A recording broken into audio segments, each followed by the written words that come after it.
Benedict Jacka. Is that how it's pronounced? Jacka? Yeah. Okay, good, good. Welcome to our show, and we really appreciate you giving us this time. I know it's getting kind of late there, right? Where you're at. Yeah, it's 9 o'clock. Sorry, I was a little bit late. I was busy putting my kids to bed. Oh yeah, no problem. Well, it's still early here. We still have sun up, so Yeah, it's a nice time for filming right here. yeah. So I wanted to give you a little background on what we do. We started this up about a year ago, and I primarily did most of the guests, and then Tristan, as of late, has been getting guests, and he's brought in some really interesting people, a lot of authors. I told him, I said, I think our podcast is just about to become an author's podcast because we've had so many on. And everyone he's brought on has been really interesting. And I've been looking forward to this one. I've been doing a little research and looking at your books. I haven't read your books yet. Tristan has. I've read the entirety of Alex Verus. I have not yet started The Inheritance of Magic, but I'm very interested in it. Cool. Yeah. So Tristan gives me books that I should read, and I'm very busy. I've got like 3 businesses going, so a lot of times I hear them on audio. So anytime he gives me one, I know that it's going to be really good. He got me onto the what is it there behind me? Red Rising. Red Rising series, Which you may have heard of. Yeah, it's one of my favorites. I've got a copy. I've been meaning to get around to looking at it at some point. Yeah. Haven't yet. It's a very solid series. So I did a little bit of research on your books and your series, and I really it really intrigued me because you're going for more of a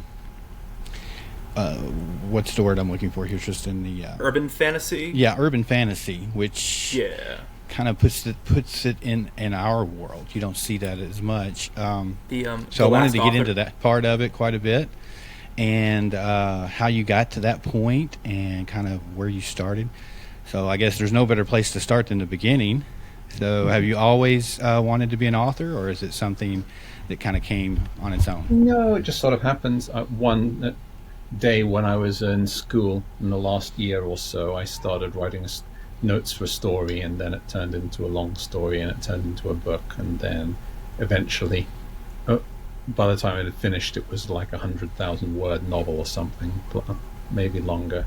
And somewhere along the line, somebody had suggested it might be publishable, so I tried sending it to publishers, and in the end they all rejected it. But by the time it had been established that it wasn't going to get published, I'd actually started another book and was most of the way through that, and then when that was done, I started sending that one out, and so on and so on. And the timeline on that again, when did you start doing that? Let's see. I mean, I think I started writing the first book when I was 17 or so. This would have been the 17, 18. This would have been the last year when I was at secondary school. And then I took a gap year. It would have been 18, 19. And I finished another book during that time. And then I went to university, and I was writing another book while that was going on. And somewhat in my second year of university, I got an agent, and at that point I think I had about 3 books done, and then the 4th book I wrote ended up getting published. So that would have been early 2000s, and that was in a different genre from the original books, and neither of those was urban fantasy. I see. So when you were in a university and you were writing, had you decided at that point there was a career you're going to follow, or did you have some kind of backup plan? You know, like with basketball players, they want to be basketball players, but if they don't get drafted, they need to know something as for a backup. What else were you planning on doing? I've got a cousin who actually is doing that at the moment. He wants to be a basketball player. Oh, really? Yeah. I don't know what his backup plan is, though. Yeah. Everyone thinks he's crazy to want to be a basketball player because he's only like 5'9" or something. Right. Well, there's some. Underdog story there. Did you have anything in when you were in the university you were studying primarily, or are you just kind of focusing on your writing? And not at the time, but I did end up doing that later actually, because I got published for the first time in the mid 2000s, and I got a contract for 2 books, and the first one came out, and then the second one came out. and the trouble was they were both failures. Oh. So that was that. So the two books came out, and then they didn't sell. So my publishers dropped me, and I tried writing some other books, another book, and I couldn't get any publisher to take that. And then I wrote another one, and that got rejected by everyone. And then I wrote another book, and that got rejected by everyone. And then I wrote another book, and that got rejected by everyone. And I wrote another book, and by that point I started deciding, okay, yeah, this author thing is not going to work out. Is that I probably ought to actually get a real job. So when I finished the next book, I actually did some did various sort of finished up what I was doing at the time. I was working part-time as an EFL teacher. Don't know if you know what that is. EFL? No, I'm not familiar with that. I do not know. English is a foreign language. Just teaching English. Okay. Yeah, I So understand. I did it off and on in various countries. So what I actually decided I was going to do instead was study law.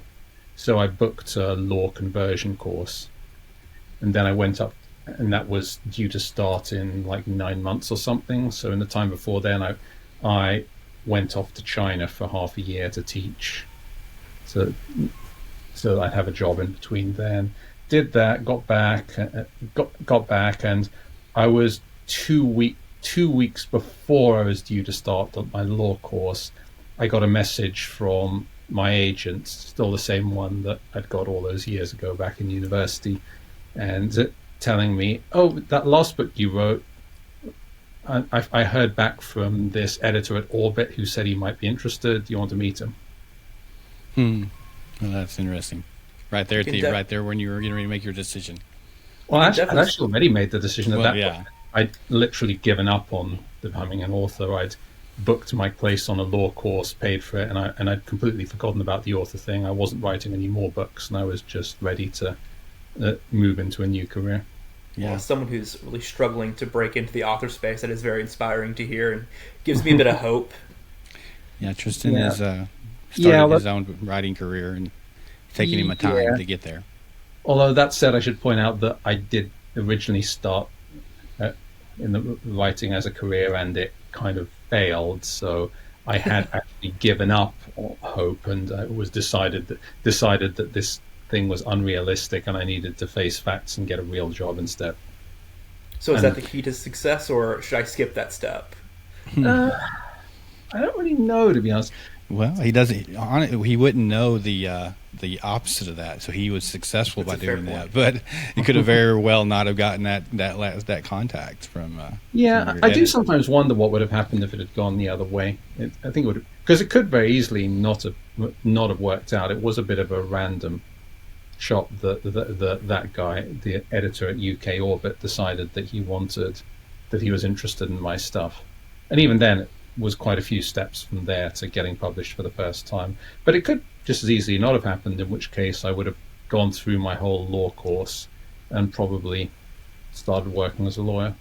I don't know whether I would have ended up going back into writing again in the end. I probably would have, but it probably would have gone in a different way, in a different direction, something like that. Is that a full-on interest of yours, or is it something that you were just looking into as a backup? Because no, I actually did the whole thing. I am actually a qualified lawyer. I did the 1 year conversion course, which is the equivalent of a law degree. I guess it would be the equivalent. I did a 1 year conversion course, which I guess is the equivalent of like doing a major in law in America. And then I did the LPC, which is kind of the equivalent of passing the bar, I think you'd call it. I was going to say, you can definitely see the influences of an interest in law, because Alex Verus is follows heavily the internal politics of the factions within the universe. And that I mean, there's multiple times, minor spoilers, there are multiple times where the main character is on death row and has to politically get himself off of that, basically. So, I mean, you can definitely see your interest in those, the nuances of something like that reflected in the series. Yeah. No, I did find law interesting, actually. I don't regret it.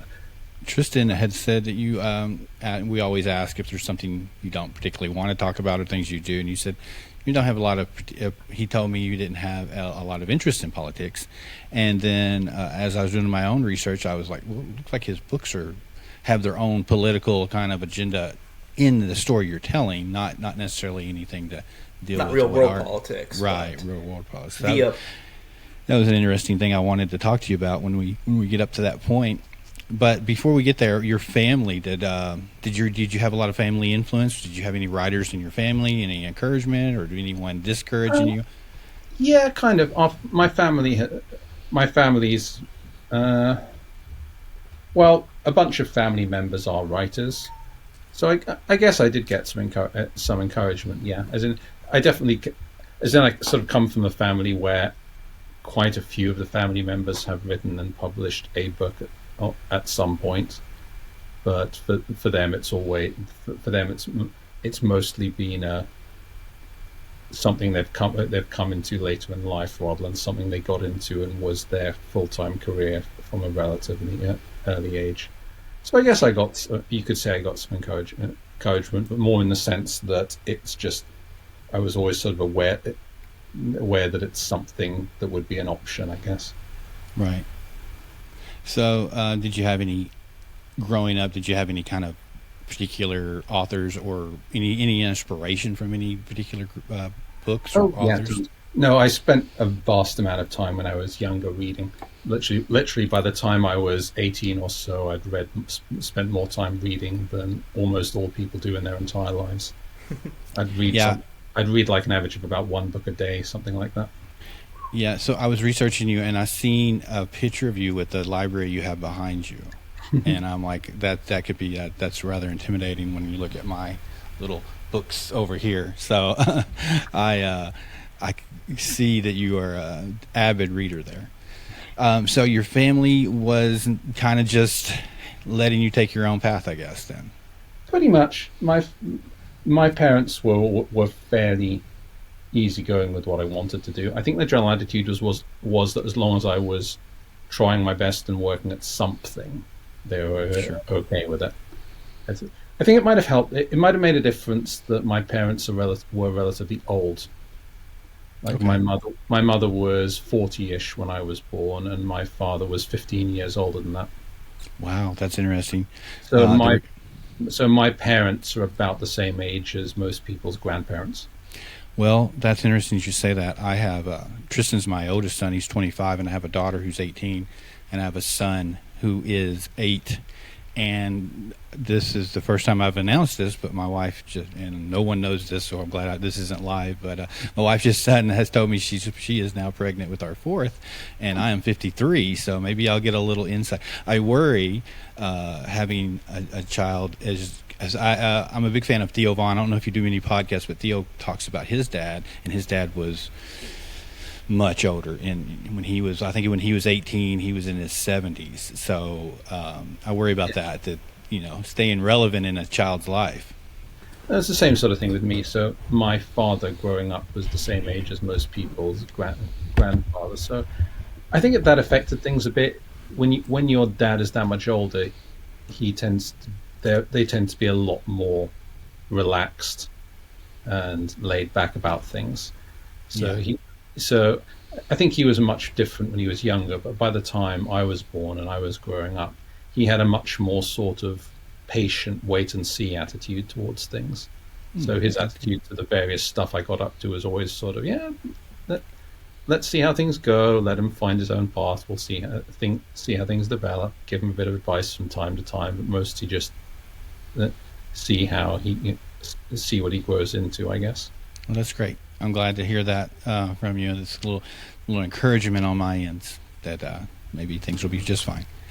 So, growing up in London, right? And that's where you live now? Not quite. I live very close to it, but not actually in London anymore. Okay. Quite a difference probably from now. It seems like you've traveled quite a bit, right? You said you went to we're going to go to China and things. Have you been to the States? I'm sure, possibly. Yeah. It's my family is kind of spread out, and several of my family members live in the US. So I used to go there quite often when I was younger, and I've still gone there from time to time as I've gotten older as well. Right. Well, Tristan and I, I've traveled some, mostly in the States and a little bit out. But since we've had this podcast, we've been able to reach out. We've had Luca, who was from Italy. Is that right, Italy, Tristan? yes. Yeah. So we're able to reach out and get some different cultures. So that's something on the podcast I like to do too. Not just talk about your story or in your books, but how that culture has developed you as a writer versus here in the United States. It seems like there's a big theme right now of self-publishing. Is that something you see over there much? Less so. It's there is it does happen a bit, but the US is a bit more at the forefront of that. I'm guessing probably social media may be pushing that with the ability to actually market your own stuff. I have a really close friend. She's a therapist, and she had a really hard childhood, and she's been on my podcast twice. I always tell her, I said, this is my free therapy session. But she just recently wrote a book, and it's doing really well on Amazon, and I'm assuming that's because there's so much more. It's so much easier to market your material with social media. Do you have that there, or did you just rely on your publisher? There are two routes now. Back when I was starting out, so when I was trying to get published, I was applying to agents and publishers. It was very late 90s and then the early 2000s. So it was like the 2000 to 2010 bracket. Back then, the traditional publisher approach was still the default. Nowadays, self-publishing is a lot more viable. But yeah, it's definitely much more possible. And honestly, if I was getting started now, if I was doing it all over again, and I was 20 years younger, and I was like, okay, I have to start from scratch, I'd probably do the self-publishing approach rather than trying to go via traditional publishers. Yeah, I would assume that would be kind of like, once you get started, that's how the publishers find you. You kind of make a success for yourself, and then they come in afterward. Well, less of a risk for them that way too. Yeah. Yeah. Publishers like doing it that way because, yeah, like you said, it takes out all the risk. In the past, they used to just sort of try out new authors, and that was how they recruited new authors. But at the time that they never had a huge success rate with that, and at the time I was going in, a lot of people were complaining, the ones who'd been around for a while, that the publishers were actually doing that a lot less than they used to. Mm-hmm. The publishers seem less interested in developing new talents. In the modern world as well, though, it's a lot easier for you to create an identity for yourself, like a presence for yourself, than it was back in the day because of things like YouTube and so other social media. I've seen several YouTubers who talk about fantasy books go on to publish their own fantasy books of varying quality, but you can create a platform for you to sell your own book now, which is something that I suppose if you were becoming actually famous around the time when you started publishing, that was something some way you could make your own audience, but otherwise I don't know if you could do that anyway. So the major difference nowadays is your new authors. In the past, you could write anything you wanted, but you would have no way of actually getting it into the hands of people. Nowadays, distribution networks are much more accessible. You can go via Amazon or any of the other platforms, and you can put your stuff out there and get published, and it's pretty much accessible for anybody now. So it means you can bypass the traditional publishers in a way that wouldn't really have been viable like 30 or 40 years ago. Although even back then there was still some people doing it, but you needed a lot more. Used to need a lot more work to get to that point. I do know a few guys who actually got started as self-published small press types, even back in the 70s, 80s, that kind of 90s, that kind of thing, and they did make a go of it, but you really had to be a bit of a entrepreneur, go-getter type who was willing to do everything yourself. Nowadays, like 90% of the work is done for you. You can go to Amazon and just there's like a step-by-step guide that anybody can follow to write a book and have it put up there. Kind of like Amazon's become the publisher them in a way. Not in a way, they are. Yeah. They have literally just become a publisher and cut out the traditional publishers completely. Yeah. They I know Tristan's been doing his. I'm sorry to interrupt. Tristan's been doing his. So he what 2 books now, Tristan? Well, one book I'm actually going to publish. The other one is my trash, or I'm going to try to publish. My other book was my trash first attempt at writing something, and then I got it done, and then I was like, no, I'm not going to do anything with that. So I've been haunting him to try to go ahead and start figuring out that publishing part of this, and having writers on gives him that opportunity to pick their brain and see what they think. So it's a good news, bad news thing. The good news is it's much, much more accessible to publish your own stuff now. There are lots of platforms that will give you like an idiot's guide to do it step by step, and absolutely anybody can do it now.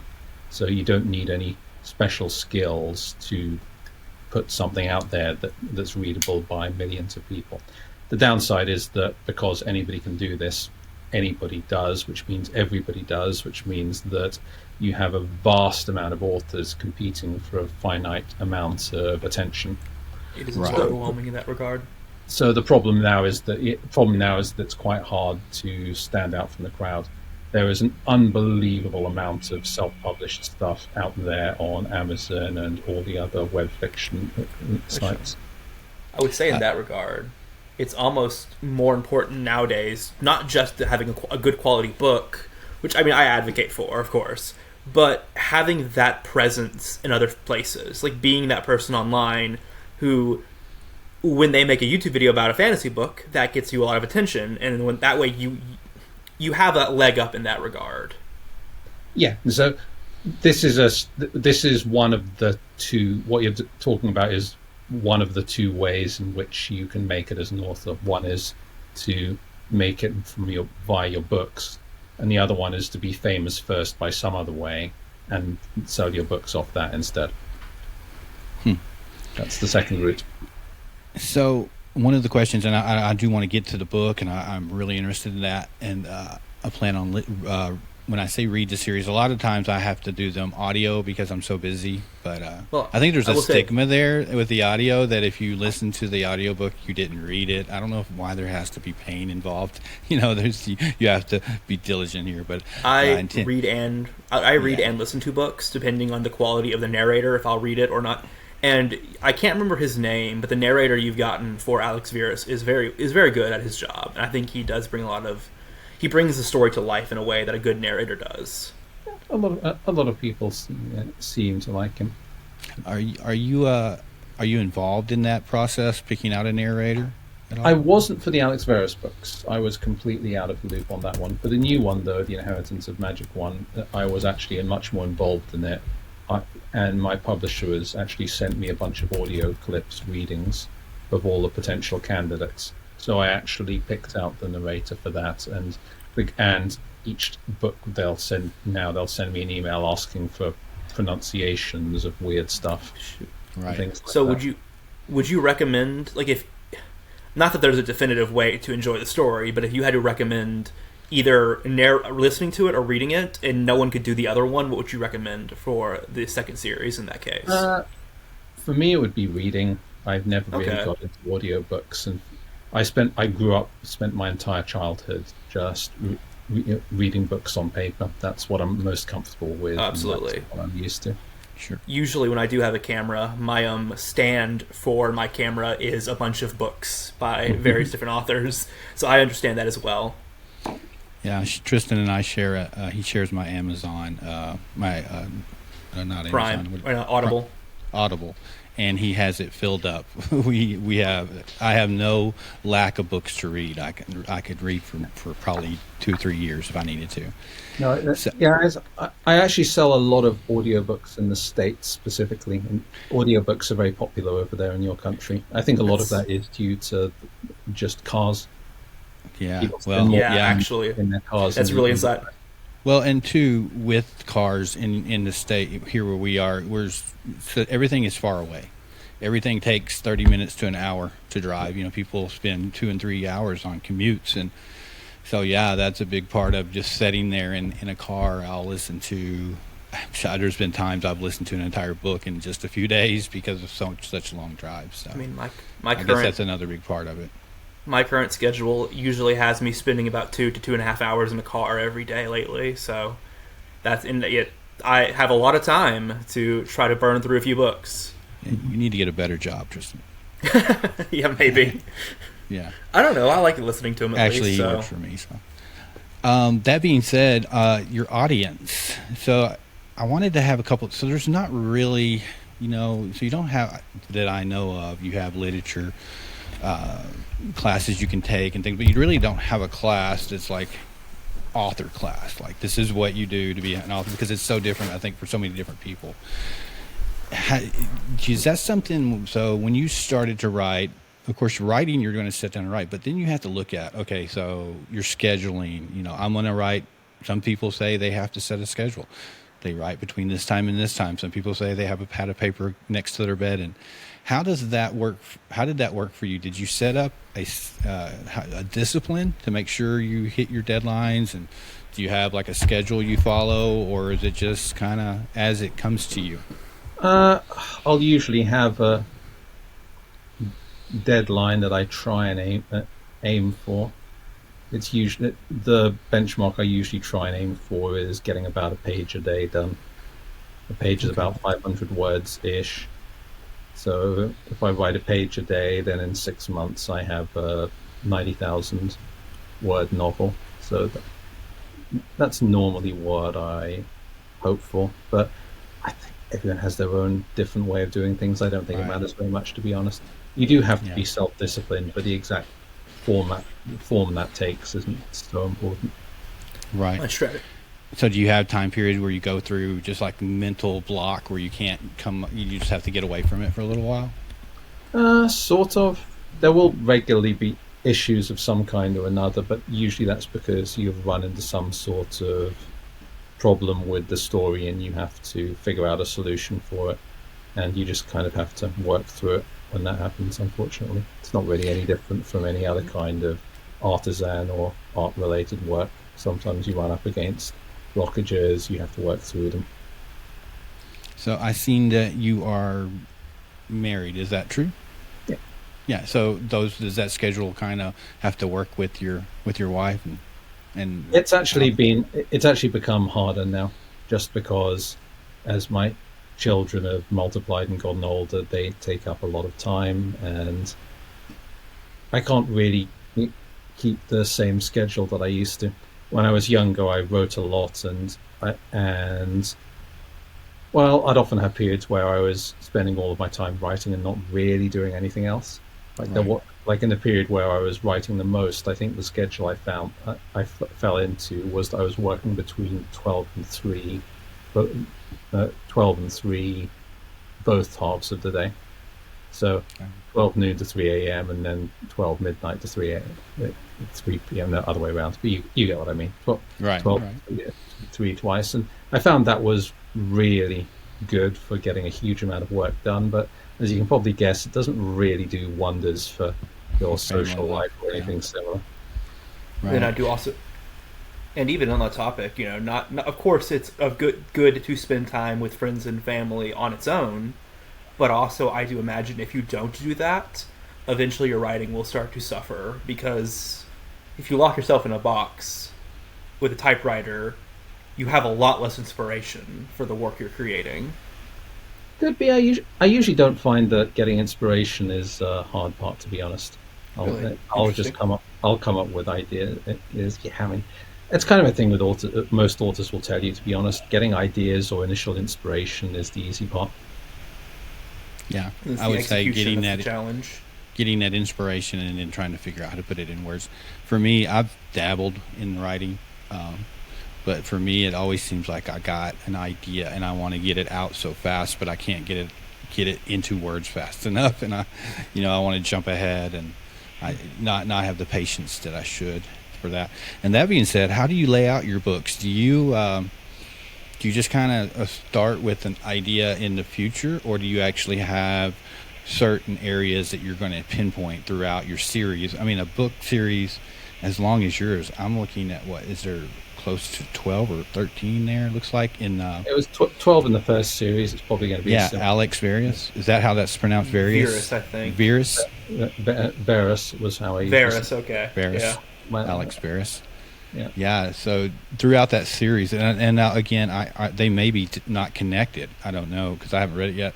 And I think it's nice that Tristan's read that series and I haven't, because you get both perspectives, kind of that curious perspective. They started more. They were always connected, but they started more standalone, and then they became more part of one long series. And by the end, it was just one book going into the next, and each one didn't make that much sense without reading the previous one.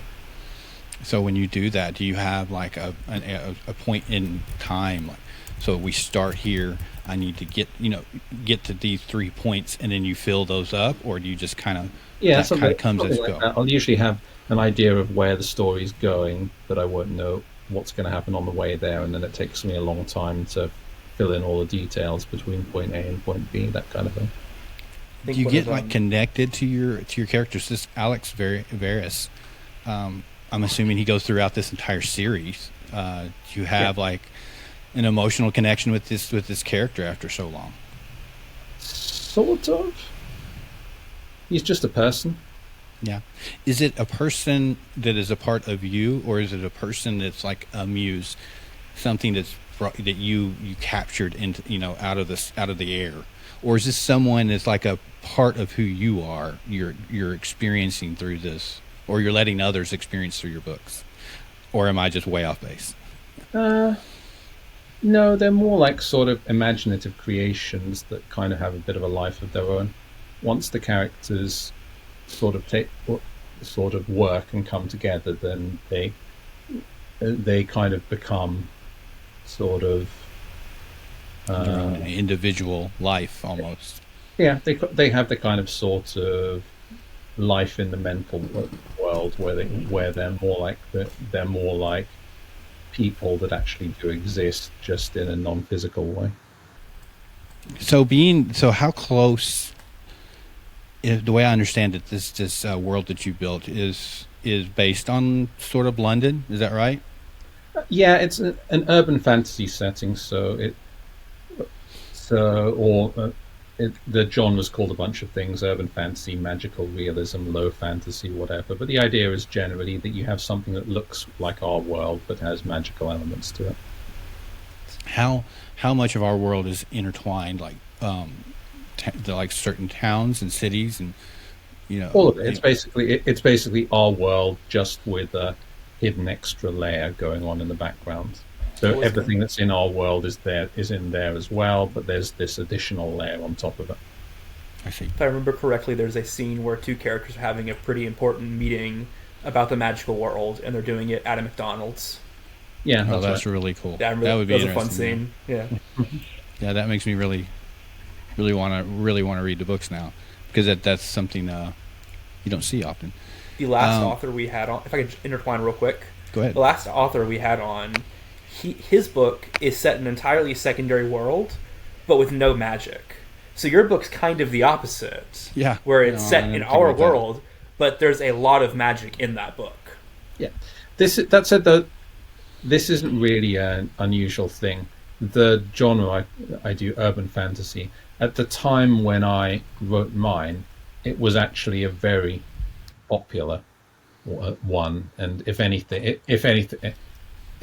I was kind of how do you put it? I was a bit late to the party, if anything, because my books came in at the end of the urban fantasy boom. I think I might actually have been one of the last urban fantasy authors to make it, come to think of it. Now, please don't take this the wrong way, because you're talking to someone who's inexperienced in this. In the actual terminology, but would I consider would I consider something like the Harry Potter series similar to an urban fantasy? Not comparing the two books at all by any means, but you've seen. Basically, yeah. I mean, my books are just the same genre as Harry Potter, but grown up. I got you. I think It's just adults instead of children. also urban. They're kind of. I'm not a stickler for genre, but I find it interesting. It's one of the most pointless like naming conventions in the world, while also being very fascinating to me. But Harry Potter and Alex Verus are kind of the same genre. But one thing that urban fantasy does that Harry Potter doesn't really do is a heavy focus on the city the story takes place in, and how the characters interact. What we don't really know what Harry's place is in the city he lives in. We know his role in the fantastical part of it, whereas the characters in That's because the Harry Potter series are actually a very specific genre. It's just probably not one that you guys would be so familiar with because it's a British genre. So the Harry Potter books are a sort of outgrowth of a very old British genre in children's literature, which is the boarding school story, and they're really popular and they've been going for a long time. Like, what would be the more famous ones? There's one a lot of girls read called Mallory Towers. That might have been one of the most famous ones. If you go back a long time ago, there were ones that said in like the 19th and 18th, written back from the 19th century and so on, from the old British boarding schools. But the point is, it's all the same. They're all the same sorts of stories. The idea is it's set in a boarding school. Everything happens around the boarding school. You have the children, and you have the teachers, and you have the school, and that's it. That's the world. Everything focuses around the school and the kids. And the kids at the school and the teachers at the school. And the Harry Potter books are just the first time that made it across into the US in a really big way. It just happened to be the magic version of the school of that. I think the magic part might have been key to why it's so successful here, because I have seen people around here. Well, I think a big part is I've seen people around here be surprised that the housing system from Harry Potter is actually a real thing. So I think a big part of it is just a lot of Americans, they might not have the cultural understanding to connect to the boarding school stories by themselves, but when you have dark sorcerers and that level of that arcane mystery, that just draws everyone's attention in. So even though you lack the cultural background to say, I remember, they probably would find it a bit weird because the boarding school stories are much more part of the culture in the US, because they used to be a very big part of British culture for a really long time. It was the sort of middle class and working class kids wouldn't have done it, but basically the majority of children from a certain wealth bracket and up, they pretty much all went to a boarding school. So it was this very long running thing that everyone used to do. It's interesting hearing that different parts of the world have different genres so heavily associated with them. Like, I know it's a bit more has a higher global appeal, but the Western is a very big genre in America. And superheroes also kind of have become really big here. Those two I know are a bit more global, but they do have some definitely American roots with that. I imagine other countries have genres like that as well. Yeah, with Westerns, I think it was the Western books got popular, and then there was the Western movie genre, which was big around, I don't know, was that like 60s, 70s, something like that? Yeah. You like Western movies, Dad. Then it kind of fell out in the 80s and never really got back. And then with superheroes, they had their golden and silver ages. I think it was around the 70s, 80s or something. It was like following on from the Western period. And then they were kind of their own thing for a while, and that was where all the new work got done, and all the really successful characters were created. I think it was back then around 60s, 70s, 80s, that sort of period. Okay. And then they hit it big with the movies, with the Marvel Cinematic Universe, with Iron Man. I can't remember exactly when that came out. Was it 2008, something like that? Somewhere in that time. very close to that. I can look it up real quick. Yeah, No, it's not too relevant. and they were big for about 10 years, and now they're falling out again. But they had their moment in the sun. They had their kind of urban fantasy kind of feel too, because they're not necessarily. I don't know that you would call what they do magic, but I don't know that you wouldn't. Yeah, they're still Doctor Strange. It's close. It's close enough. It's a similar. Superhero stories and urban fantasy stories are like 95% the same DNA. It's just That's the biggest difference. Now, this isn't universal because there are superhero stories that don't do this, and there are urban fantasy series that do this. But usually in urban fantasy, the magical world is hidden. We don't know about it. Whereas in superheroes, it's being, in our urban fantasy series, we're seeing how these secret societies, how they're connected to places, but we don't how they stay hidden. Whereas urban fantasy or superhero fiction, it's a lot more how does the world respond to these supernatural elements coming Although in. that said, though, it's only half true with urban fantasy. With urban fantasy, there's actually a big split down the middle, and Really? there's hidden world urban fantasy and open urban fantasy, where everyone knows about the magical stuff. It There's tends also- so the hidden world stuff is like the stuff I write. That's the Alex Verus series. The biggest one is the Dresden Files, written by Jim Butcher. That's a similar one. And there's other ones like the Iron Druid series by Kevin Hearn, and what are the other really big names? I don't know how big it is. I remember liking the Drake series. It's also set in London. Yeah. It's a bit more horror. Yeah, the Felix Castor one by Michael Carey. I think Sandman Slim. A few others. Rivers of London, I think. Yeah, is that, one of them. Rivers of London, Ben Aronovich, that's another one. So they're all hidden ones. But then you also have a different type of urban fantasy where the magic is known about and it's public, and that tends to be written by much more by female authors, and it tends to overlap with the paranormal romance genre. And that was actually kind of where urban fantasy got so popular from, because urban fantasy and paranormal romance overlap a lot. They're like 90. I mean, you can 90%. You can see the DNA in Buffy the Vampire Slayer, with that both, and then that kind of fed into Dresden. Yeah, that. However, paranormal romance, because it's got romance in the title, is like way bigger than urban fantasy is. The romance genre is bigger than literally every other fiction genre put together. It's huge. That's interesting. I didn't know that. Yeah, like fantasy romance is humongous. I guess because it crosses right now. over. It crosses over to both to several different groups of people. It's one of those who would be things. interested in. It's one of those things people don't know that much about. But yeah, the romance genre is the biggest one in fiction by a huge way, and it's not even. Well, even close. Before we move on here, you guys have touched on two subjects that I wanted to talk about, and one of them was your audience. Where does your audience tend to be? You were saying this is much more of an adult setting, where the Harry Potter was more about children. Do you have like a demographic of people that like your books, and is that also primarily in London or in your area that you know? Or are this because Tristan has been a big fan of yours for a long time? So do you have a large outreach like that? Mine is actually all over the place. Like some authors, they have a particular demographic they go for.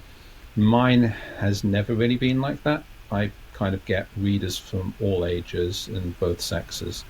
So it's very spread, and it's fairly spread worldwide as well. Like I have a big reader base in the UK, but a bigger reader base now in the US, and an equally huge one for some reason in Germany. My books are really popular and successful in Germany for some reason, which is not something I ever would have expected. They've been translated into a few languages, and like with the other ones, they've had some success, but for some reason, Germany they just sort of caught on, and so the entire Alex Verus series has been translated into German, and they're currently working on the Inheritance of Magic series as well. So, that being said, do you market? Are you involved in your marketing at all, like with social media, book signings, and reaching out to? Of course, you do podcasts because you're here, but trying to market your materials worldwide, or is that just kind of left up to the publishers? Publishers don't really do that stuff. They don't. Okay. So They'll sort of they'll like make a few gestures at the beginning to get you started, but for the most part, publishers with new authors, they'll like send you to a couple of conventions, feature you on their magazines and so on, do the occasional thing, but other than that, it's pretty much sink or swim. really, and it's word of mouth, basically, just people who's read your books to tell someone else to read it. Mostly, I spent a while I kind of did the interview thing and the convention thing and the book signing thing for a bit in the early days, and I sort of tried out all the different forms of marketing, and along the way I kind of figured out my own approach to it, and that's what I do nowadays. And then on the other thing you were talking about, the hidden magic and the that was one thing I wanted to ask, because I didn't know, the world that your books are in. The magic's hidden, but also there's other books that do that differently. So your character, is it primarily just, and at any point, if I'm giving away some kind of spoiler or something people need to find out on their own, you can let me know. Yeah. But is your character, is he primarily on his own, keeping it kind of like a Clark Kent kind of thing, where he alone knows what's going on, or is it a group of characters that intertwine together that have these similar magical abilities? The way I did it in the initial series, the Alex Verus series, is the way that a lot of these urban fantasies do it, where you have people the majority of people who don't know about magic, and then you have a minority, the subset, who are in the know, and those ones are generally aware of who the players are. I see. Now, the abilities that your character have was seeing into the future, but I seen a spot where it said I don't know how it was actually worded. I should have wrote that down. But not just seeing what the future holds, but seeing the perspective of what multiple futures are possible. So is that right? Yeah. So the way it works, this was something I had to figure out very precisely as the series went on. His main ability is he gets to view the consequences of if-thens. So if he does this, then what happens? I see. So you do a lot of really creative stuff with that, I must say. So he can look into the future and ask, if I do this, in what'll happen in the next few seconds or the next few minutes immediately after that.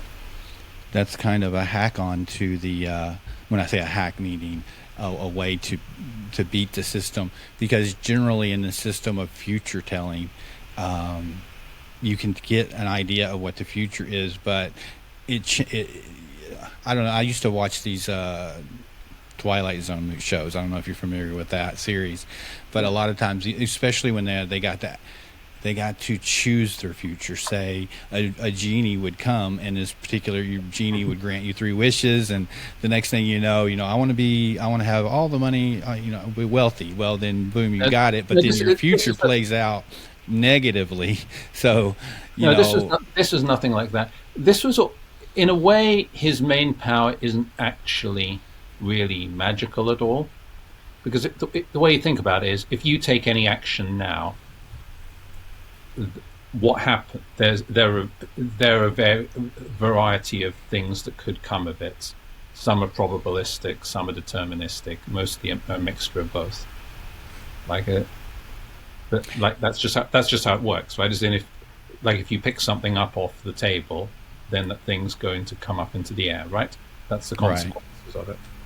Right. All Alex Verus's powers do is he can actually see what those consequences are going to be without doing them.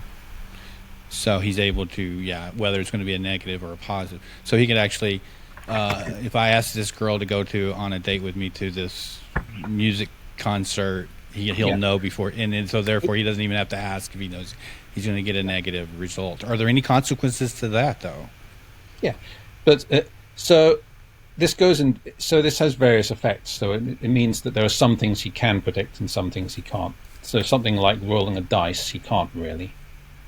He can roll a dice and see what's going to happen. But because a dice is so random, tiny little variations in how you move your hand is going to make it go in a different way. So if he's doing like a proper roll of it, then all his ability would tell him is it's pretty much random. So it would tell him nothing. For talking to someone, it would be more useful, but it's much more complicated because again, quite small differences in how you act can make the other person react differently, but it's a bit more deterministic. And on the other hand, then you have things like flipping over a card, where the result is always exactly the same every time. Okay. So he knows that with 100% certainty with just I a remember. card. This is like, I guess maybe minor spoilers at most, but there's a scene where he's talking to someone, and he can't necessarily predict what they're going to say, but by thinking about what happens if I say this to them, how will they respond, he's able to get like information, like he can figure out their name, different responses to vague things he would do. Yeah. So he can do that kind of thing where he can find out vague. He can find out sort of just general information about a person. Anything that you could find out from just asking a basic question, he can find out without actually doing the question, because he can just look ahead into the possible future where he goes up and asks the person that question. Things like that. So that being said, does he use this power? How is it? Is he a detective? Does he? What is the principle? I guess the base storyline of what he does. For the most part, day to day, he runs a shop. Okay, like what kind of are we talking about? What kind of shop? A magic shop that mostly sells non-magical stuff, but okay, and most to tourists largely. But essentially, he's got to get into some kind of trouble or complication where he has to draw upon this power, I'm assuming. No, actually, for the most part, his shop is just kind of something he does because it's a way to meet people in a sort of a social thing. But the more we talk, the more intrigued I am about your book. But his problems mostly come from being tied into the magical world. He has a bunch of old enemies and people who hate him for stuff he did in the past, and various friends he knows who are getting into trouble, who he tries to help from time to time, that kind of thing. One thing I've seen from the fandom of your series is people like that Alex is less of a, not necessarily a bad guy, but he's definitely not the traditional urban fantasy good guy. He does good things, but he's got a bit more of a, either because he doesn't have the capability of doing the perfect right thing. He doesn't have, can't shoot fire, stop time like other wizards. He has to rely on trickery and whatever, or just because maybe he is a little bit more selfish than the traditional fantasy protagonist. You get a bit more of a moral gray area with him. Well, a lot of it is that Alex used to be a relatively grey and selfish person when he was younger. He did some bad stuff. He kind of tried to draw a line under it, and that's part of the reason he runs his shop now, because he wanted a more positive, or at least neutral sort of job, as opposed to what he used to do. It almost feels a little bit like a mob movie where you have a mobster who's trying to get away from the game, and they keep pulling me back in. And is that kind of something similar? It is kind of that kind of thing, yeah. And he does keep on getting pulled back into it. So when he gets pulled back in, is there a sinister group out there that's the primarily, or is it just generally kind of scene to scene? There are sort of two major sinister groups that he has to deal with, honestly. Okay, cool. And then this just basically promotes throughout the book series. What happened? As the book series goes, does it just? I'm assuming at the end it becomes a bigger problem, or does it just kind of each series just kind of pick up its own thing? It starts off with more one problem of the month or problem of the year, and later on it starts to become more one overarching thing where everything ties into it. Regarding that, you do introduce what becomes the big final conflict, or you introduce the two elements of the big final conflict relatively early on in the series. They just don't become the big major conflict until the end. Now, I imagine with one of those, without getting into too many spoilers, I do imagine there is a bad guy who you introduce early on as a bad guy that you knew was going to be one of the final bad guys. There's another element introduced in book 2, I want to say, that's a very major plot point in book 2 that becomes a major plot point then, later on in the series. Did you expect that plot? Did you plan for that? Or was it like, oh, I can do more with this? This can be tied... No, neither of those things were planned out at all, actually. Really?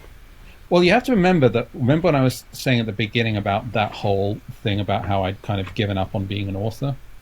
When I wrote this book, it was like the 10th book I'd ever written. All of the previous 4 in a row had been rejected. I really was not expecting this thing to get published. So by the time I wrote this, I just got to the point where I was kind of going, you know what, screw it. None of this is going to matter anyway. I'm just going to do whatever the hell I want. So I put in all kinds of totally random stuff into that first book, just going on whim from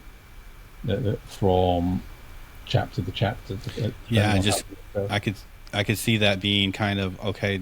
Well, I'm just going to throw this in, thinking this is going to be a one and done, and then later having to piece some of that stuff together to okay, now how did we get to that point? It was in a lot of those cases, it was only much later that I went back and thought, okay, so given that I've written all this stuff, how am I going to turn this into an integrated, long-running story? And I only did that afterwards. So this ties into a question I had. This is the main question I've had for this entire podcast, because I do want to read The Inheritance of Magic. But something I've noted about it is a lot of authors, when they finish a big work, they will jump to a different genre or a different subgenre. Like you'll finish a fantasy book and you'll say, I'm going to write some sci-fi now. Whereas not only have you continued writing urban fantasy, you're continuing to write urban fantasy set in modern-day London. Is that because that while writing later Alex Verus books, you realized you had something you wanted to do with the setting, but you didn't do earlier? Or is it just a love of magic in modern-day London? Or something else entirely? It's just sort of how it was just sort of the way it worked out. I kind of make a lot of these decisions very much based on intuition, to be honest. Okay. If something feels right, I do it. In the case of overall series, I've got my original notebooks, and I wrote, and I had all kinds of sort of ideas for settings, for stories, for long-term story arcs, for types of book to do, and I kind of tried out each one for size, one after another, and just based on what I like the feel of, I gradually narrowed it down until I settled on this. So, is there a major difference in how you're handling urban fantasy in this series? Does it than Alex Verus, or does it feel very similar to Alex Verus? Between this series and the last one, pretty different. Verus, I apologize. Pretty different, yeah. There were several major differences between this, and they were kind of deliberate from the beginning. Okay.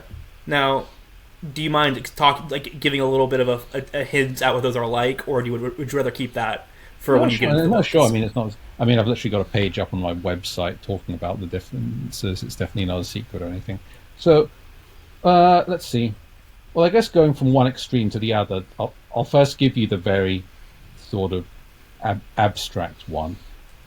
So one thing was that, although we've been talking about how Alex runs a shop in his series, but I never actually did that much with the shop setting in the Alex Verus series. It was kind of Alex's day job, and it was mostly just something I did passing scenes in, and it was a place for him to spend time in over the course of the day. And the shop tended to be stuff where he was until something happened to drag him into the story. And part of that was because the way the economy worked in the Alex Verus setting was that the magical and mundane economies didn't really overlap very much. For the most part, the people in the magical world pretty much had as much money as they needed, and partly as a result of that, nothing really valuable in the magical economy could be bought with money. So with the new series, one of the things I wanted to do was I wanted to change that. So I wanted right from the beginning to have an integrated economy where you could buy magical stuff with mundane money, and you could use magical things to buy mundane stuff. So one of the inspirations for it was a role-playing and computer game setting called Shadowrun. I don't know if you've Heard of that? know of it. It's a sort of cyberpunk setting where you have magic and dwarves and orcs and elves and a bunch of other things, all in a dystopian, futuristic setting, where these mega corporations rule everything. It's kind of like a cross between D&D and Cyberpunk Red. Yeah, so pretty much that. Yeah, and one of the things with these cyberpunk settings is that everything's for sale.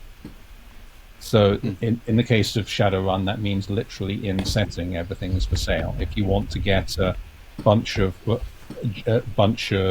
body enhancements that hype up your reflexes, there's like a going rate for them. You go down to the shop that sells that kind of bioware, and you can pick them out of a catalog and see what your budget can stretch to, and see whether you want like 50% faster or 70% faster reflexes, and how many side effects you're willing to put up with, and whether you want a better brand or a worse brand, and so on, and you pay for that.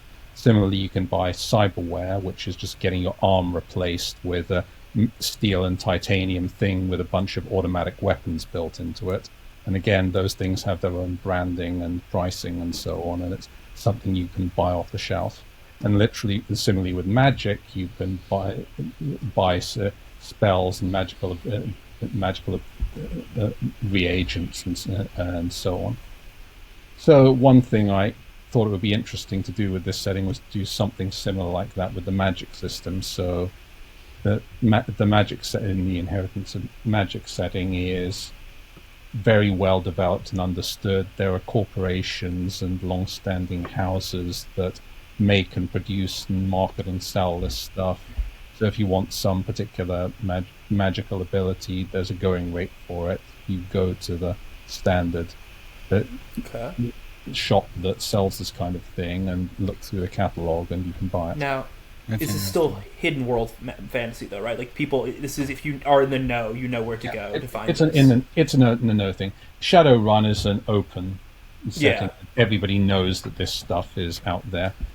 I still wanted to stick with the hidden magic setting, so I stuck with that, which is a little bit harder, but not that much harder.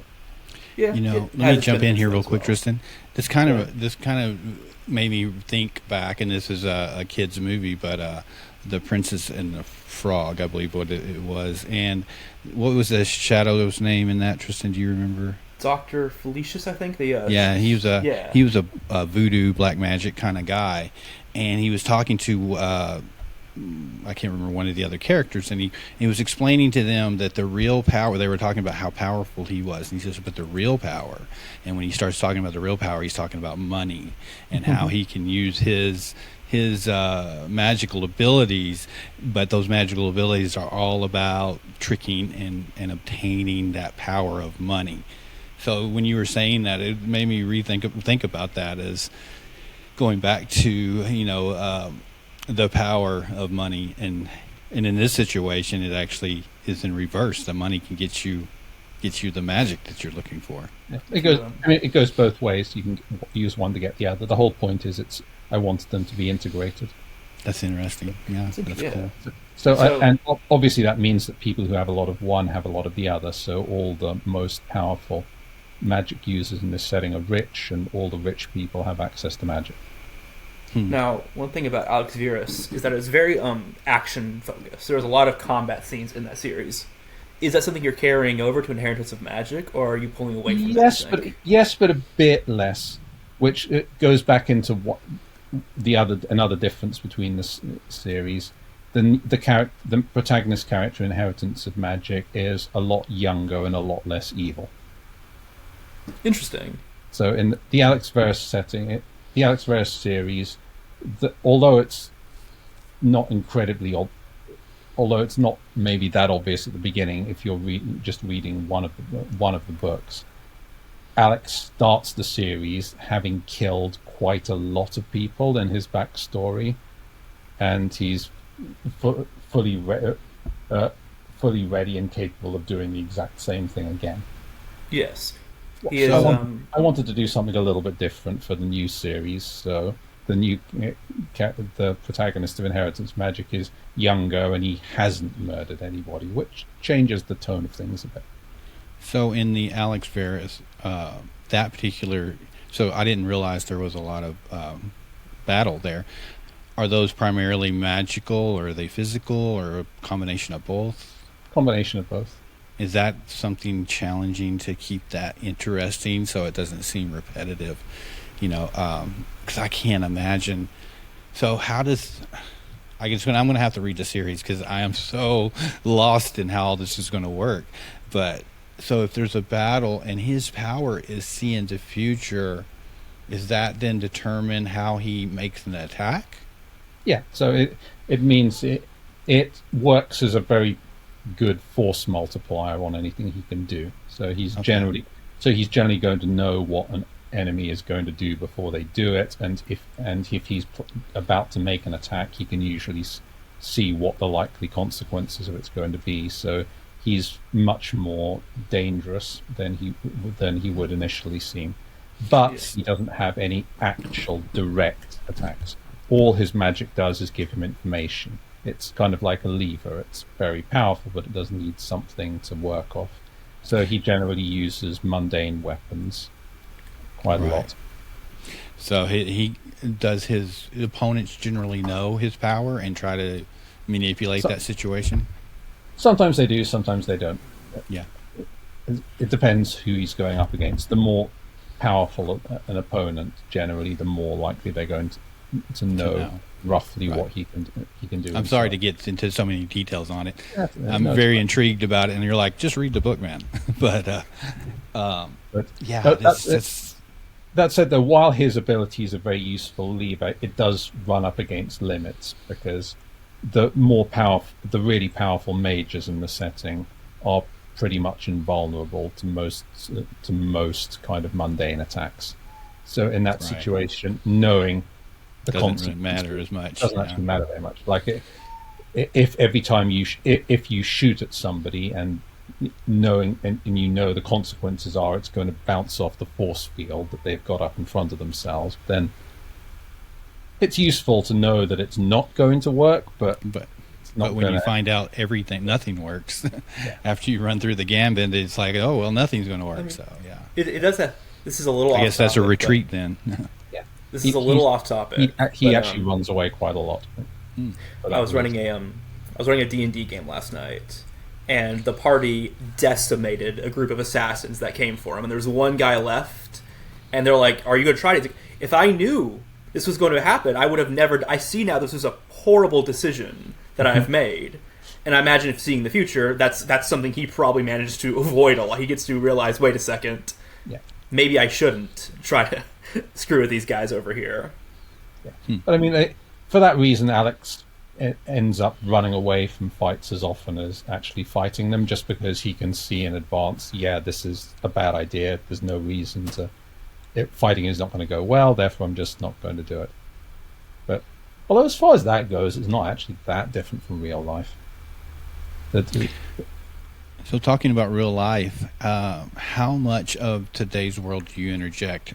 We talked briefly earlier about politics. There's so much going on in our world that could be, and a lot of times authors use their books as a way to get their own agendas out there.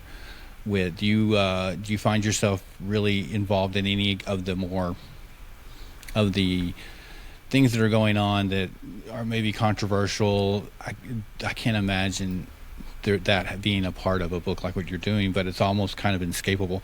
So I guess let me do this. So you started this in 12 and looked like your last book for the Alex Verus was in 21. During the book called Forged, or even Fallen, I don't know really when you were writing these, did you include like the masking of people, or like when people were wearing masks and stuff for COVID and isolating or anything like that? Oh no, I had a fairly precise time schedule, and I think the events in the Alex Verus series occur between like 2011 and 2017, something like Okay. that. Right. So So you missed all the craziness. So I think it would have. I did think about putting some references to it in Inheritance of Magic, because I think the events in that start in about 2022. So you would still have some leftovers Right. from that time, but I don't think it ever fit in naturally. Are there side stories like in the Inheritance of Magic? Is there, side stories of as small as, well, the light bill needs to be paid, or there is a war in between two countries that affects you, but really the characters primarily are involved in their own stories, and these side stories are just running beside them. Does that happen, or is it? Yeah, yeah, that stuff does take place. Like I think, like the one of the main characters' relations in the Inheritance of Magic series are the kinds of sigils, magical items, basically, that they sell have particular application to military use, and it's set in the stories is 2022 2023. So although I don't make any direct references to it, the fact that the war in between Russia and Ukraine is going on has an effect Right. on things, because various militaries are looking to pick up new stuff. Their old stockpiles are getting depleted. There's more demand for various things has shot up, and then there's the whole U.S.-China Cold War going on in the background. Right. I don't usually focus on it directly, but that stuff is going on as a sort of backdrop, and it does actually indirectly cause That's interesting. some of the things. I think that gives more depth to what you're doing. Um, this is But kind yeah, of a I generally do actually follow international politics yeah. a fair bit, but Well, it's just this the is first kind of time it wasn't directly an odd related. reference, but I don't know if you're familiar with the John Wick series, but there's scenes in John Wick. Of course, they're a secret society of assassins, basically. But there's one where there's one chasing Wick, and they're in a subway tunnel, and everyone is around them are in their own little world. They're just walking, trying to get on the train, while each of these two are secretly shooting at each other walking through this subway tunnel. Always thought that was fascinating. I've done a lot of different things, and I've been in situations where I was doing something very, very heavy, and I was standing next to an old lady at the counter at a grocery store. She was buying milk, and I was buying things that I had to deal with the situation with. And I always look at that and go, that's an interesting way to add depth to your story. You're here, two guys are trying to shoot each other, and other people are talking about their Christmas, plans at the same time. Yeah. So, yeah. I remember Yeah, a few that's a thing. scenes like that from definitely the later books that come to mind. I don't want to spoil them. That made me think of those scenes immediately. Yeah. So if your character's in the street, well, if you're one dimensional, you're going to be just thinking of these two characters fighting each other. You're not thinking of children running across, or all these other obstacles that are random that happen in the real world. So yeah, makes me want to read it even more. So moving into this series now, are we? Again, I haven't read the Alex Verus. Are we done with Alex Verus, or is that something you're just taking a break Yes. from? I've basically finished the series. It came to a pretty nice ending, which I was happy with. Yeah. I did do a couple of novellas towards the end of the series, which were basically side stories. So I might do some more of those at some point. They were kind of a 1/3 side story in the Alex Verus setting, 1/3 experiment in self-publishing, because I hadn't done it before, so I thought I'd give it a go and see what it was like, and 1/3 sort of genre experiments. So they were kind of ways I could try out weird, slightly off the wall stuff, and see how it worked. So So writing something from the perspective of a different character, that kind of thing, or writing something in a slightly different genre, that sort of stuff. So I get to read those, so I'll have to check that. So on this, when I look at your books, there's like 3 in 1 year, one, and then now we're in the Inheritance of Magic series, and I'm not sure how many of those you plan on writing, but it's just bang, bang, bang, bang, bang. You're putting books out pretty quickly. How does that work with your family life? I'm sure you're very, very busy with that. And before you answer that, I want to say this. Similar to my wife, she is a streamer. If you're familiar with that, she streams video games and she does stuff like that. And no one takes that as a serious job for her. So if anything in the family needs to be done, they call on my wife and say, "Hey, you go. You don't have a job, so go do this." And that makes it very frustrating when you're trying to get something complete. Does your schedule with your writing really? I'm sure your wife is. It's time to go Christmas shopping or whatever at some point. But basically, I used to average a book every 9 months. Then I was averaging a book a year, and now, unfortunately, I'm actually slipping past that. This book took more like 13, 14, 15 months or something like that. So, unfortunately, it is really making things harder at this point. I'm slowing down. Part of it is that the books are more complicated now. There's a lot more planning out that needs to be doing, but a lot of it is also just that I've got more time commitments. Back when I started the Alex Verus series, when I was writing most of the Alex Verus series, I was single and living with a couple of roommates, and I just didn't really have much else going on in my life. Other distractions, yeah. So I could just focus exclusively on the writing and not do very much else. Nowadays I've got a family, and also just helping to manage a household takes a surprising amount of time in addition to the family, which didn't used to be a thing for me. You said you had some children. Yeah. What ages are they? Now 7, 5, and 1. Wow. Yeah. So you're very, very busy while trying to write at the same time. Does your wife? My wife can. It's easier now in some ways than it used to be, because my wife is currently able to be a full-time mother, which makes things a lot easier. There were periods where we were both working full-time at our jobs, but we still had the children around, and that made things very hard. Yeah. There was one period in particular with one of the Alex Verus books where I was writing that at the same time as taking care of a child during the day and doing what basically amounted to an extra job on top of all of that, which drove me slightly crazy. So things were a lot easier as far as that goes. But as the children have gotten older, they do just take a lot of time. Sure. You need to spend time with them, and stuff keeps coming up. Yeah, I 100% agree with you there. And it looks like you, if I remember right, you kind of started late in life with your children then, if they're that young. So you have that patience that you talked about with your dad, maybe a little bit. Late-ish, yeah. I mean, how old was I when the first one was born? Would it be 38? Late 30s? Yeah, I think I was 38 when my... Oh no, I can work it out exactly. Actually, it was 20.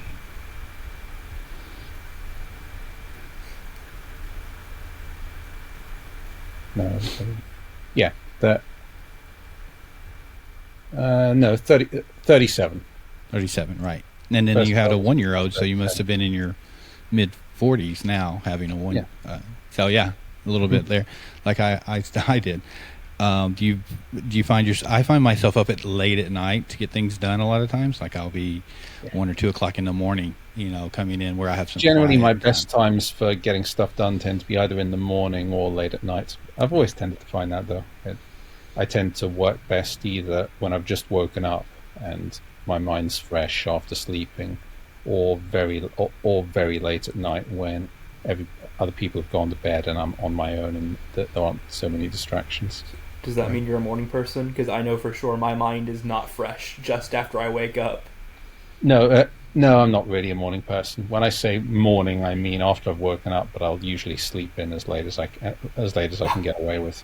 Hey, Yeah. I get that. Yeah, I've always said that I can easily stay up to 4 o'clock in the morning, but I hate getting up at 4 o'clock in the morning. So Yeah. yeah. there's So definitely a difference. Do you find much time to read other now with the family and your own writing? Yes, although honestly, it's a bit weird. It's weird to say, but I have actually got to the point where it's really hard for me to find anything I like reading anymore. I've spent so much time in my life reading that I Yeah. have actually read most of the stories I really like. Back when I was younger, it was so easy for me to find books that I'd love to read. Now it's really hard. I often end up going back to old favorites and rereading those over and over again because whenever I try something new, I just tend to get a bit disappointed a lot of the time, to be honest. Now, do you read I, mostly fantasy, or I know a lot of actually fantasy authors tend to avoid the genre when they're doing their own reading. Yeah, I'm kind of like that. I loved fantasy when I was younger. I when I was younger, the stuff I read was all in the genres I now write. But now that I write them, I mostly read stuff outside those genres because I'm looking for something different. Fair enough. Yeah. I assume you're probably reading some Cat in the Hat as well now with the small ones. Well, the one I'm currently I went through the whole Dr. Seuss series with them, but I also read a lot of British children's books that you guys probably wouldn't have heard of to them Yeah. as well, just because they were the ones when I loved when I was younger. I think like the one I was reading to my kids before going to bed was one called Swallows and Amazons, which Oh, I yeah. don't think most Americans know about. Look into it. Now that you mentioned you started writing like fantasy for or books for younger people, Yeah. now that you're a parent, do you have that urge? Do you want to write something for them that you can then share with them? Or so I know some authors have done that where they started off like Stephen King wrote a bunch of terrifying, gory horror stories, but he wrote a few books for his kids too. Is that Yeah. something that No, you find interesting or not really? Well, I actually asked my daughter at one point if she'd like me to make her up a story because she was asking for a bedtime story and I didn't have a book around. So I suggested I'd just make one up for her. And she said, "No, I want a real story." Yeah. Oh, Yeah, I So, think children can be yeah. brutally honest, and when they see whatever their parent does, they don't see their parent as the professional version of what they do. I Yeah. think it's always that case. So no, apparently my kids would just view that as very um, second rate. I think Yeah. they want So- they want a properly professionally published book with really pretty pictures in it. Yeah. Do you encourage your children to read, or do they Oh, yeah. tend to be stuck into the videos? And I No, mean, for the most most children in today's world almost have to, in some way, have some kind of technology in their life just to be able to operate. It seems like, Oh, heck. but Oh hell no, no! My wife and I pretty much kept them off screens as much as possible from an early age. They're at the age now where we're letting them play computer games, but but uh, but the kind of computer games we're okay with them playing is something like like a console with a controller. I see. That kind of thing we're okay with. I mean, I definitely feel like in the video game space there are works of art that can stand up with books as well, but No, some that's video not every video game. Yeah. No, I love video games. I've spent a lot of time playing them when I was younger. I have no problem with my kids playing them a bit. But A, they have to limit it to a certain degree because I've seen what happens when they spend all day playing them. And secondly, an awful lot of video games nowadays are bound up with social media devices of one kind or another. And that stuff's poison. I'm not letting my kids anywhere near it. That tends to be a common theme, that the social media, especially for children, once they start seeing those little thumbs ups or the little hearts, that's what their entire. It seems like that That stuff is overwhelms them. absolutely awful for kids, and the companies that do it are extremely evil and predatory about it. They design algorithms that are specifically designed to absolutely. addict children Then- to it at an early age. You just don't want to expose kids to it at all. YouTube, I've seen for some reason, kids have the way I guess it's the way their brains are developing. But when you see people on YouTube make content specifically for kids to get the attention, it's always really weird and a little disturbing. Like the whole Elsa Spider-Man situation that happened. And then recently you're seeing AI come into that, where it's just producing something tailor-made to make a child stare at a screen and somehow turn their brain off so they are just staring and absorb. It's really weird and a little disturbing. It's just bad. It's designed to make kids passive, and it's designed just to make them into mindless consumers. So we keep our kids away from it as far as possible. So then they're not getting phones, for instance, until they're a hell of a lot older.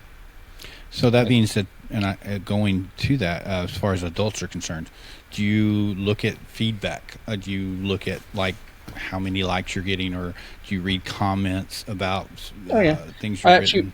I read practically all of the reviews that get written of my books. I think it's got to the stage now where it's a bit hard for me to read all of them because they're in so many different places. But especially when I was starting out, I read pretty much everything.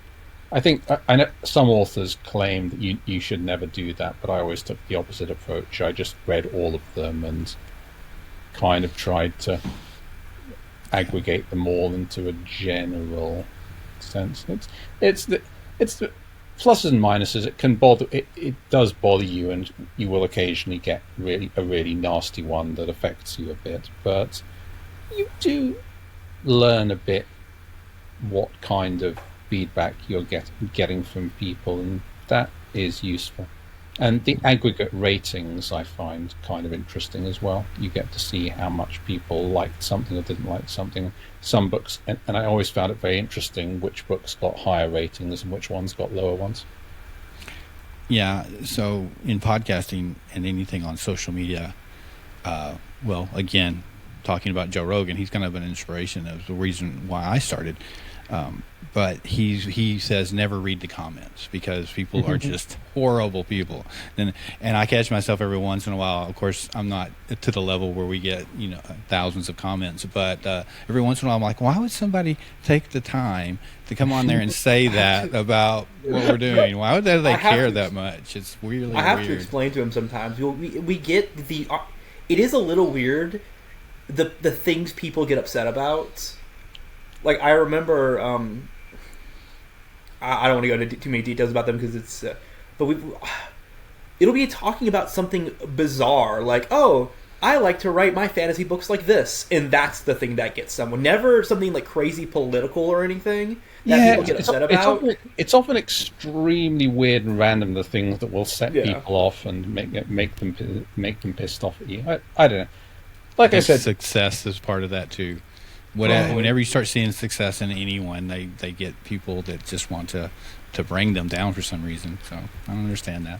It goes all over the place, but I do get some useful information out of it. I mean, sure, it's a bad idea. Kind of know. Yeah, it's a bad idea to cut yourself off too much from feedback. You do want to have some idea of what people. Well, I mean, we do these videos. Excuse me. We do these videos where, we might do like a trailer for a particular podcast, and I'll spend hours on this 1 minute video, and I'm like, this is amazing. I've impressed myself, my little short movie, and I'll show it to the people. I'm like, what do you think? And they're like, well, we're not. It's a little intense for us. We're a little more. I'm like, it just tears you down. It's like. But some people like red, some people like blue, some people like chocolate, some people like, so you have to, that's the only way I can kind of, I feel like I can't make it for everybody out there. You can only take on that, when you're reading a comment or review, and the review is like, this book's horrible. It's so stupid that there's so much magic in this book. Their magic's not real. You can be like, well, that person shouldn't be reading fantasy. I'm writing fantasy. I can completely throw that out of the should I consider that as critique or not? You have to. Sure. I imagine you run into some of that. I'm a big movie fan and TV fan, and people were like, "Why do you?" They're like, "That's not realistic." Well, if I wanted real life, I would just look out the window. I don't want when I'm watching something like that. I want to have something bigger and better.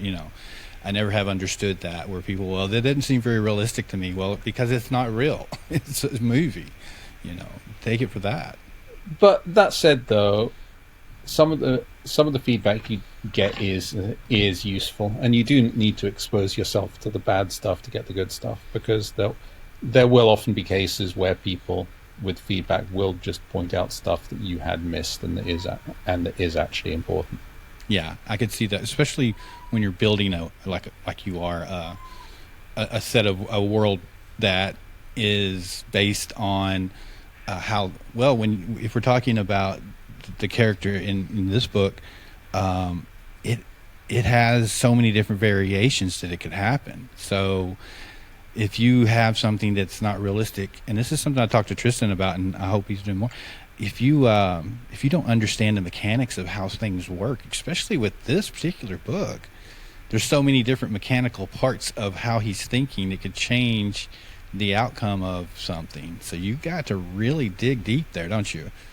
And understand a lot of different things, because if you're looking at if I did this and he accelerates, well, if you didn't take in consideration that the tires may spin or this, there's so many different variables, and I could see where you might that would be hard to do.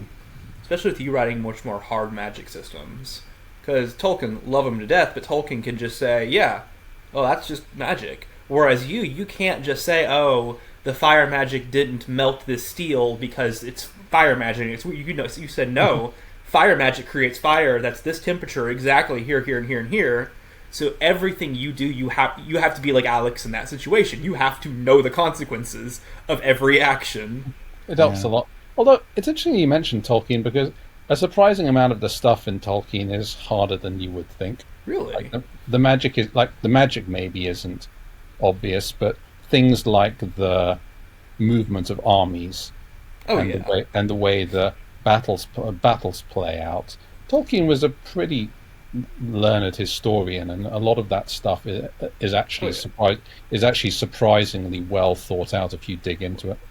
Well, if you go to the depth of his world building is like insanely detailed in that regard. It's just that a lot of his magic, intentionally so, is very vague, very fairy tale in the way it's presented. It's not, oh, Gandalf can produce flames this temperature using this much energy. It's meant to be. Whereas you're writing you're writing a series where we're much more in the perspective of a magic user who is aware of their ability, someone who's like, I want to know what I'm capable of around personal safety. Yeah, so we are much more aware. It makes sense for it to be a lot more analytical from Alex's point of view, because his whole life hinges on what he can and can't do, and you're seeing things from his perspective. So it makes sense that he's going to go into a fair amount of detail on the exact mechanics of how stuff works, because it is really important to him.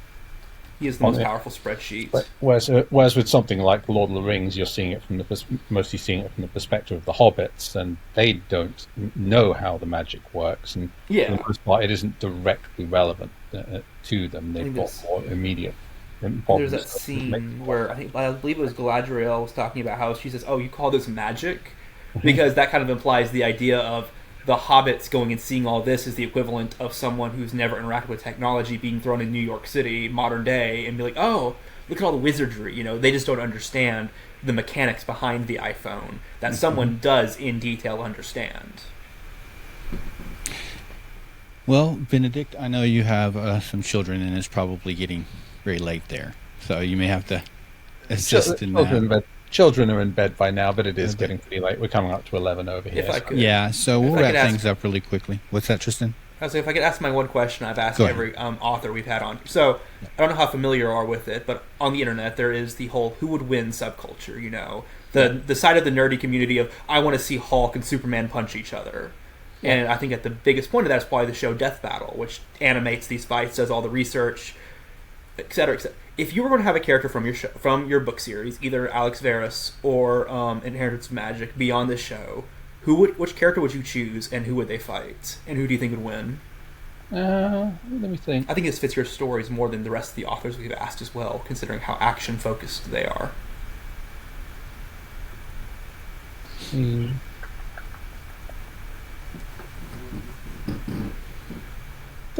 It's difficult with Alex, because a lot of his conflicts are more strategic rather than tactical. So he generally doesn't want to be in a death battle type place. Or Yeah. conflict. He's not. That's how he wins. Is He's not amazingly good at it. I mean, it would probably be Alex Alex for a protagonist, just because I know exactly what he can and can't do. That would be fun. I have no idea, honestly. interesting. I think there are a whole bunch that it would be interesting to see how it would play out, but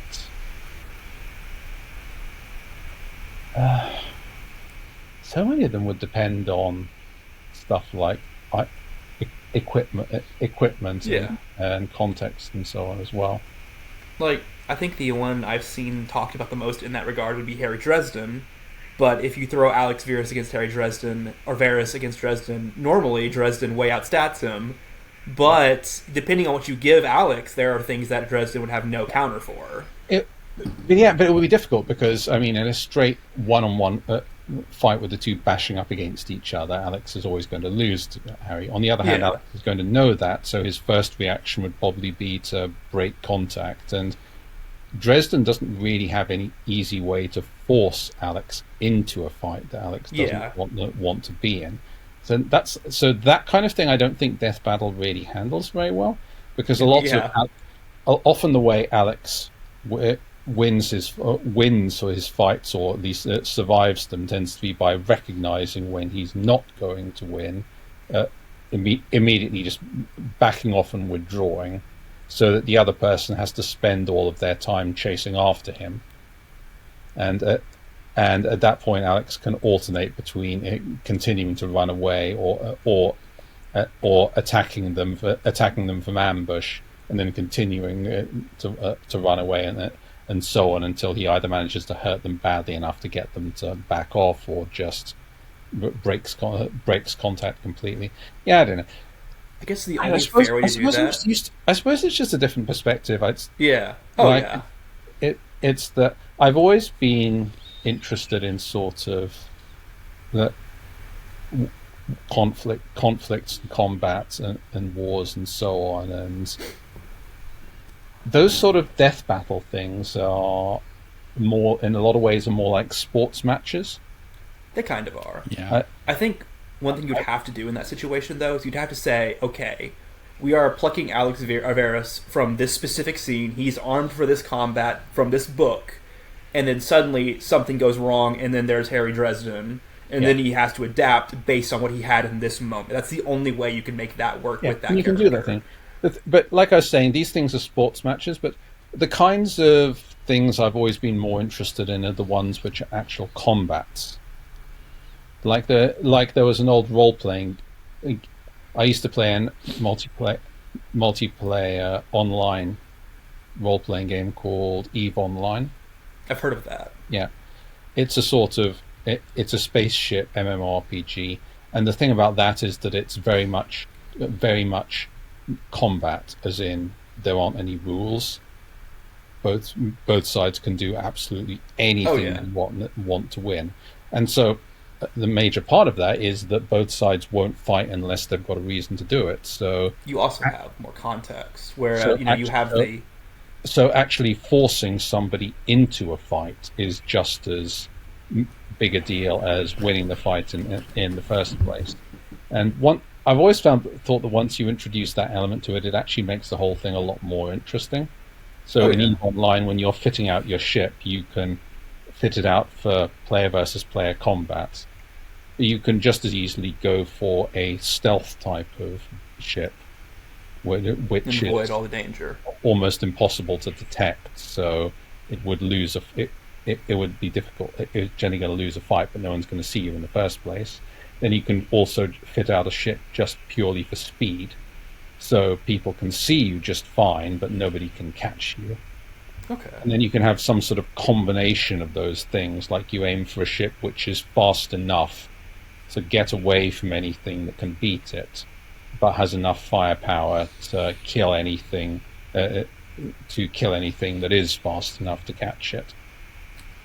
So not just the actual fight, like the one-on-one brawl that happens, but all the context that goes around it, all of the information you have going into it, all of the people you can call upon, all of the cards you can play to say, hey, don't mess with me, or I have all these things that can screw you over.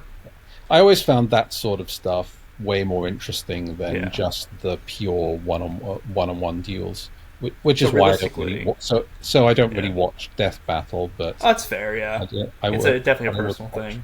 Various other things. Yeah, but so realistically though, the fight would end with Alex pulling out some blackmail he has on Dresden and saying, "Hey, go home. If something happens to me, this is all leaked." Kind of situation like that. It's I mean, in that immediate one, it would much more likely way it would end would just be Alex seeing that this guy is a really powerful battle mage and just backing off from him, because he wouldn't have any good reason to get into a fight with the guy in the first place. Okay, Tristan, we're gonna have to let him go. Tristan could talk all night. I had a lot of fun. It's very late there. But thanks for having me on, guys. It was nice talking to you. So, Benedict, one last thing. The path you chose, you went from possibly becoming a lawyer to an author. Are you happy? Have you had a happy life, and do you enjoy what you do still? Yeah. I'm very lucky, honestly. I have a job I really love, and I've got a nice family, and I have a good life now. Yeah, that's great. And they work together to get to, so you can have both. My life was a lot more difficult at various times when I was younger, but it's pretty nice and comfortable now. Awesome. I'm glad to hear that, and I really appreciate it, you guys. I was just listening in, and I can't wait to start reading these books, so I'll start right away. Very interesting. You've given me just enough to make me really wonder what's going on here. So, and congratulations on your new series. I hope it's doing well, and best of luck to you, and thanks again. We're honored to have you guys on and spend this time with us. Time is the most valuable thing out there, and for you to give us that, we really do appreciate it. Thank you so much. Thanks for having me on. It's nice to talk to you guys. All right. Again, thanks again, and good luck with everything. And tell your wife we appreciate her letting us have you for an hour and almost 2 hours here. So thanks again. No problem. Good night, everybody.